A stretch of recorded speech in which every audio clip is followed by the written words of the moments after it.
Here, the leaves module of the TeamNest product, it is very, very fruitful because this is completely customizable and it will be set up as per your company's leave policies. So over here, the employees can simply navigate to the leaves module by clicking on the employee section and going to the leaves. Over here, they can apply for leave by clicking on the apply for leave button. They can select they are applying for which kind of leave. Again, this is customizable. Whatever types of leaves are there, those will be reflected in this dashboard as per your requirement. Similarly, the leave choices could be full day, half day, RD leaves, leave encashment, again as per your company's policy. Alternate contact number, they can mention over here, alternate address, comments why they are applying for leave, alternate employee to contact in their absence if applicable. They can select that particular employee's name over here. Any supporting documents that they want to upload, they can choose the relevant file and upload those documents and they can submit.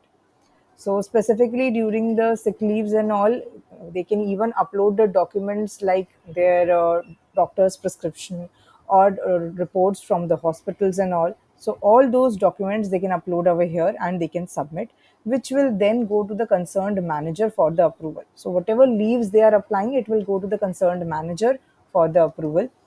Over here, the employees can also view the leave request status for the current financial year, like how many days leave has been requested, approved, pending, rejected. Similarly, in case of early leaves, they can view how many days or how many hours of leave has been requested, how many hours it is approved, hours pending, rejected.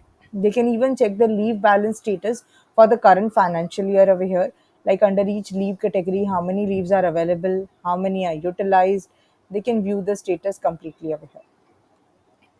Now we also provide a leaves calendar where they can view like on which all days of the month they had applied the leaves and what is the status. So they can view the leave application status over here, like what whether it is still pending at the manager's end, approved, cancelled, rejected, what is the status of the various leave applications that they have applied up till now. They can view it over here. Now, we have also provided a provision of planned leave in our system where the employees can plan their leave way before they take their leave. So, they just need to select they are applying for which kind of leave, say, and which type of leave. They can mention the leave start, end date, and submit. So, whenever they submit a planned leave in the system, this is how it will appear, and they can either convert it into a leave application if they are genuinely taking that planned leave, else because of some reason, some problem, they are not able to take that planned leave, they can even cancel the planned leave. So this is how the leave modules functions in the TeamNest portal.